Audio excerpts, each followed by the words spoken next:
Hello everyone, welcome back to my channel. ఈరోజు మనం Indian ఎకానమీలో కొన్ని ప్రాక్టీస్ బిట్స్ చూద్దాం. మొదటి ప్రశ్న, సహకార సమాఖ్యలో భాగంగా నీతి ఆయోగ్ ఏర్పరిచిన ముఖ్యమంత్రుల ఉపసంఘాల్లో కింది వాటిలో ఏ అంశంపై ముఖ్యమంత్రుల ఉపసంఘం ఏర్పాటు చేయలేదు?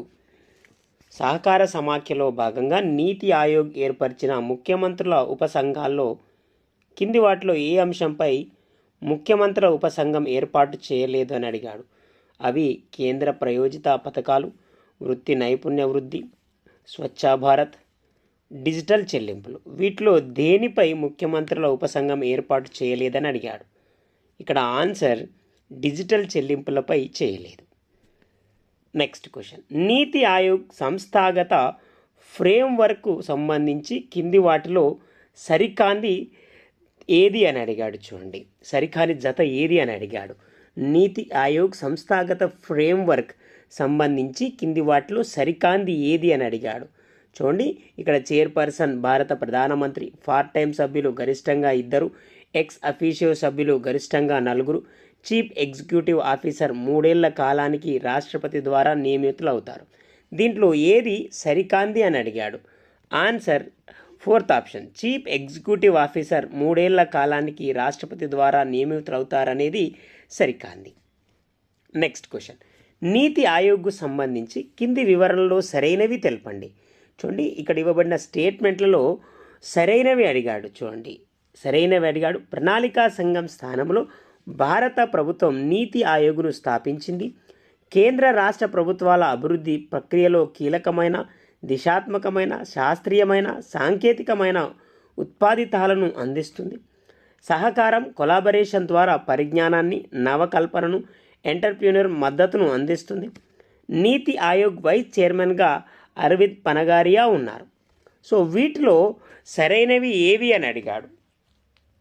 ఇవ్వబడిన స్టేట్మెంట్లలో సరైనవి ఏవి అని అడిగాడు. ఫ్రెండ్స్, ఒకసారి చూస్తే సరైనవి ఇక్కడ మొదటి 3 స్టేట్మెంట్స్ మాత్రమే సరైనవి. డి అనేది తప్పుగా ఇవ్వబడింది. ఇప్పుడు అరవింద్ పనగారియా గారు 16వ ఆర్థిక సంఘం చైర్మన్గా ఉన్నారు. నెక్స్ట్ క్వశ్చన్, కింది వాటిలో నీతి ఆయోగ్ లక్ష్యాలు ఏవి? చూడండి, ఇక్కడ ఇవ్వబడిన వాటిలో నీతి ఆయోగ్ లక్ష్యాలు అడిగాడు. లక్ష్యాలు ఏవి అని అడిగాడు. ఇక్కడ చూడండి, జాతీయ అభివృద్ధి ప్రాధాన్యతల భాగస్వామ్య విజన్ను రూపొందించడం, సహకారాత్మక సమాఖ్యాత్వాన్ని నిరుత్సాహపరచడం, గ్రామీణ స్థాయిలో క్రెడబుల్ ప్రణాళికలను రూపొందించే అభివృద్ధి యంత్రాంగాన్ని అభివృద్ధిపరచడం, ఇతర రంగాలు, అంతర శాఖల సమస్యల పరిష్కారానికి ఒక నివేదికను అందించడం. వీటిలో నీతి ఆయోగ్ లక్ష్యాలు అడిగాడు. ఒకసారి చూద్దాం. చూడండి, లక్ష్యాలు ఇక్కడ చూస్తే ఏ, సి, డి స్టేట్మెంట్స్ అనేవి నీతి ఆయోగ్ లక్ష్యాలు. నీతి ఆయోగ్ కింది వాటిలో దేన్ని చేయదు? చూడండి, నీతి ఆయోగ్ కింది వాటిలో దేన్ని చేయదు అని అడిగాడు. సో ఇక్కడ ఆప్షన్స్ ఇచ్చాడు. అభివృద్ధి ప్రక్రియల్లో సమాన భాగస్వాములుగా రాష్ట్రాలకు మరింత సాధికార పాత్ర, ప్రభుత్వంలోని అన్ని స్థాయిల్లో వ్యూహాత్మక నైపుణ్యాన్ని, విషయ పరిజ్ఞానాన్ని అందించే మేధో బృంద పాత్ర,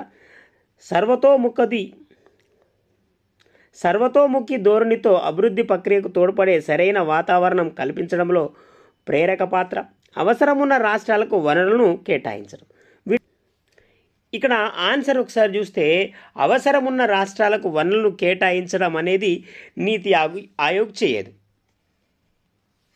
నెక్స్ట్ క్వశ్చన్, ప్రణాళికా సంఘం స్థానంలో నీతి ఆయోగ్ను ఏర్పాటు చేయడానికి సంబంధించి కింది అంశాల్లో వర్తించనిది అడిగాడు. చూడండి, ప్రణాళికా సంఘం స్థానంలో నీతి ఆయోగ్ను ఏర్పాటు చేయడానికి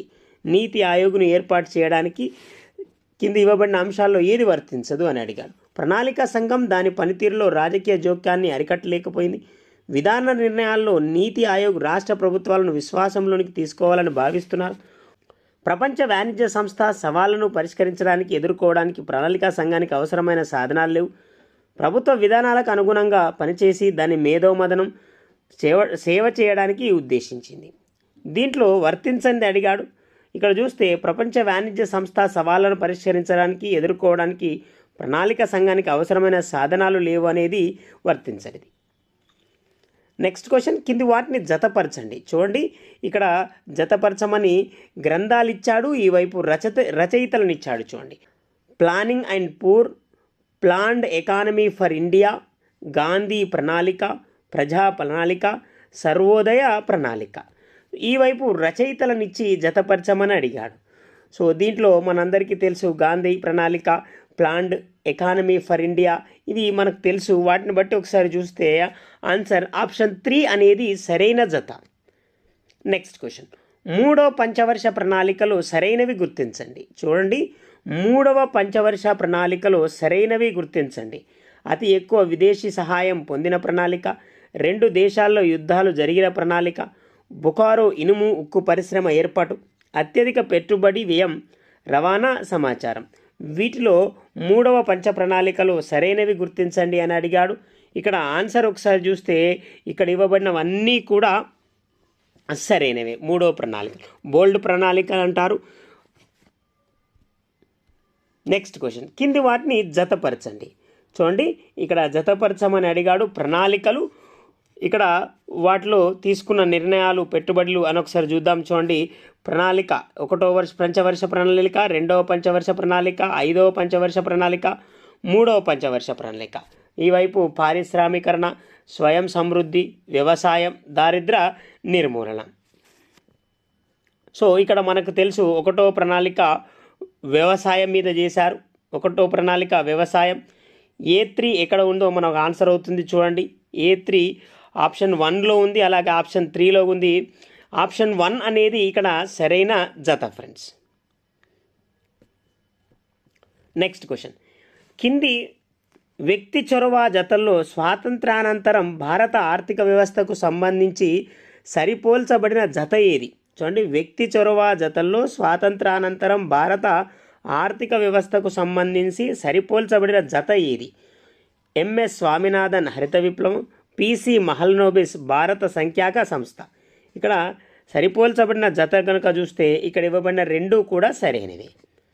ప్లీజ్ ఫ్రెండ్స్, ఈ ఛానల్ మీకు యూస్ఫుల్గా ఉందని నేను భావిస్తున్నా. Please like, share and subscribe.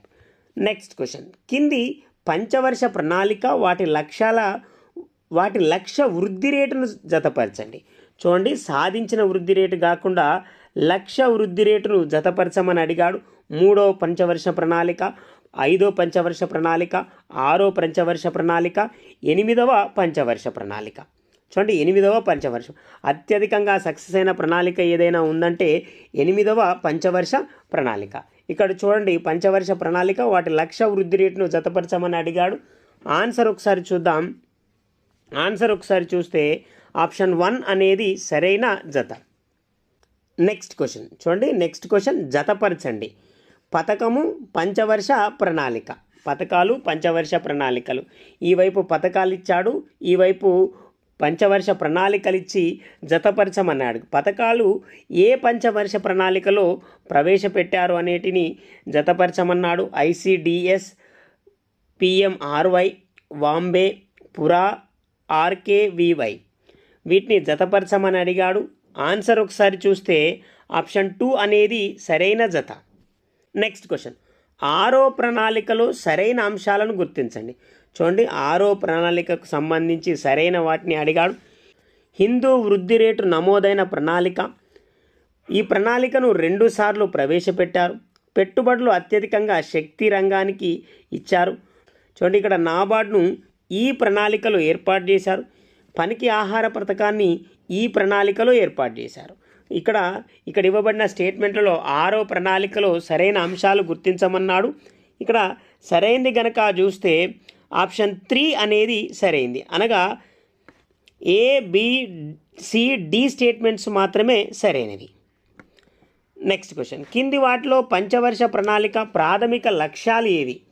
చూడండి, పంచవర్ష ప్రణాళిక ప్రాథమిక లక్ష్యాలు అడిగాడు. ఇక్కడ చూడండి, జాతీయ ఆదాయంలో గణనీయమైన పెరుగుదల, ఉపాధి అవకాశాల భారీ విస్తరణ, ఆదాయం సంపదలో అసమానతలను తగ్గించడం. వీటిలో ప్రాథమిక లక్ష్యాలు ఏవి అని అడిగాడు. ఇక్కడ చూస్తే ఇక్కడ ఇవ్వబడినవన్నీ కూడా పంచవర్ష ప్రణాళిక ప్రాథమిక లక్ష్యాలు. నెక్స్ట్ క్వశ్చన్, మొదటి పంచవర్ష ప్రణాళికలో ప్రణాళిక సంఘం కింది వాటిలో ఒక లక్షణం దృష్ట్యా వెనుకబడిన దేశం నిర్వచనం. చూడండి, ఇక్కడ మొదటి పంచవర్ష ప్రణాళికలో ప్రణాళికా సంఘం కింది వాటిలో ఒక లక్షణం దృష్ట్యా వెనుకబడిన దేశం నిర్వచనం అది ఏమిటి అని అడిగాడు. చూడండి, అవస్థాపన సౌకర్యాలు అధికంగా అభివృద్ధి చెంది ఉండటం, పేదరిక నిరుద్యోగత కలిసి ఉండటం, అల్ప ఎగుమతులు అధిక దిగుమతులు కలిసి ఉండటం, మానవ వనరుల అనుపయోగిత అల్పయోగిత శోధింపబడని సహజ వనరులు కలిసి ఉండటం, పారిశ్రామిక వ్యవసాయ రంగాలు కలిసి ఉండటం. వీటిలో సరైనది ఏది అని అడిగాడు. ఇక్కడ చూస్తే ఆప్షన్ 3 అనేది దేశ నిర్వచనం, వెనుకబడిన దేశ నిర్వచనం.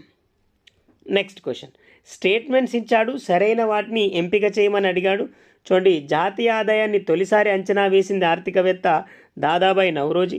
జాతీయ ఆదాయాన్ని తొలిసారి శాస్త్రీయ పద్ధతిలో లెక్కించిన ఆర్థికవేత్త వికే రావు. స్వాతంత్రం వచ్చిన తర్వాత జాతీయ ఆదాయాన్ని లెక్కించింది జాతీయ ఆదాయ కమిటీ. వీటిలో సరైనది అడిగాడు, సరైన వాటిని గుర్తించమని అడిగాడు. సరైనవి కనుక చూస్తే ఏబిసి ఇక్కడ ఇవ్వబడిన అన్నీ కూడా సరైనవి. నెక్స్ట్ క్వశ్చన్, జాతీయ ఆదాయ కమిటీలో సలహాదారులు ఎవరు? చూడండి, ఇక్కడ ఇవ్వబడిన వాటిలో జాతీయ ఆదాయ కమిటీలో సలహాదారులు ఎవరు అని అడిగాడు. సలహాదారులు ఎవరు? సైమన్ కుజ్నెట్స్, డ్రిక్సన్, JRN Stone, PC Mahalanobis.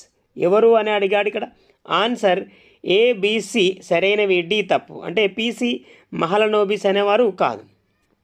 Next question, కింది వాటిలో సరైనవి గుర్తించండి.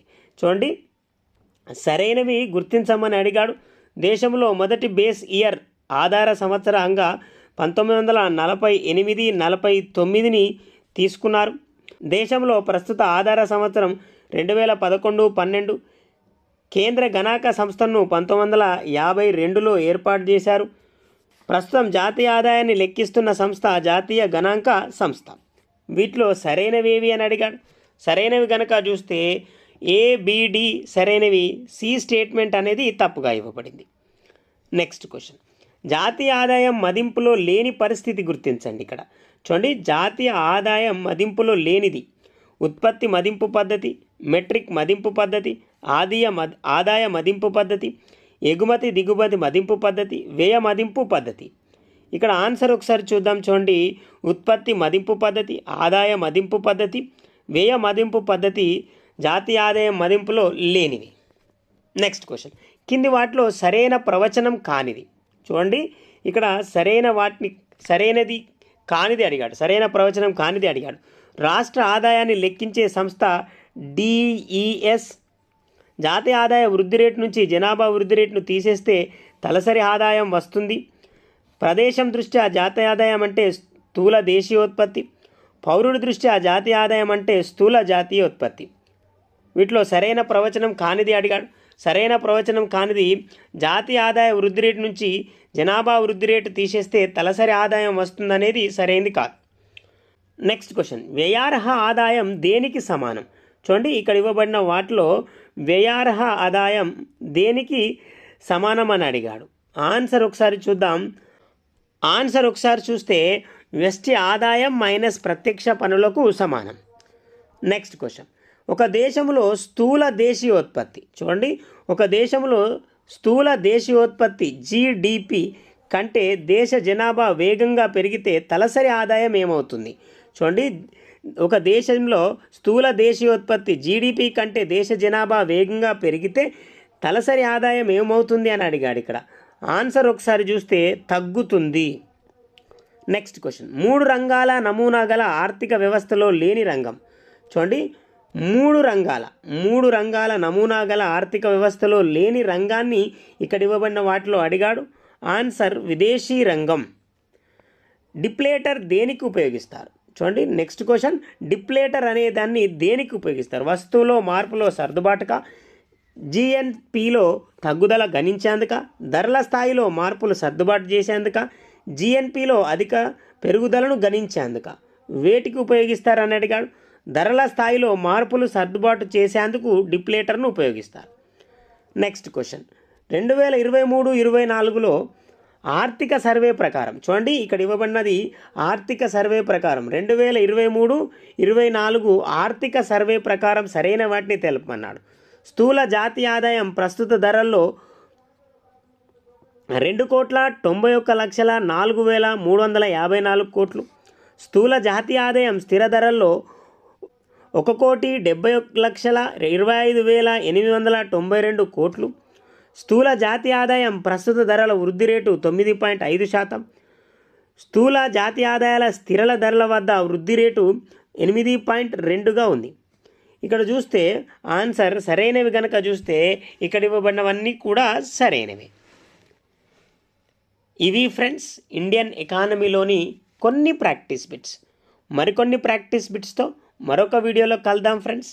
ఈ ఛానల్ మీకు యూస్ఫుల్గా ఉందని నేను భావిస్తున్నా. ప్లీజ్ ఫ్రెండ్స్ లైక్ చేయండి, షేర్ చేయండి, అలాగే సబ్స్క్రైబ్ చేస్తారని ఆశిస్తున్నా.